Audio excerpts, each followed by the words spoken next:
You ask Tiger to solve. This deals with linear equations with one unknown. The final result is x equals -4/13. Let's solve it step by step. Simplify the expression. Expand the parentheses. Simplify the arithmetic. Group all x terms on the left side of the equation. Subtract 5x from both sides. Group like terms.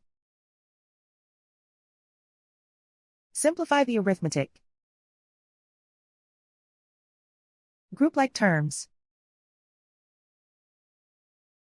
Simplify the arithmetic. Group all constants on the right side of the equation. Subtract 1 from both sides. Simplify the arithmetic.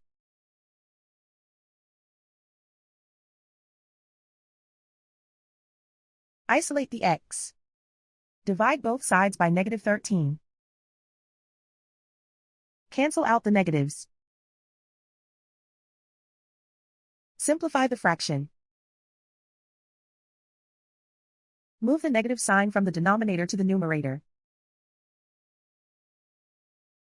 And so the final result is x equals -4/13.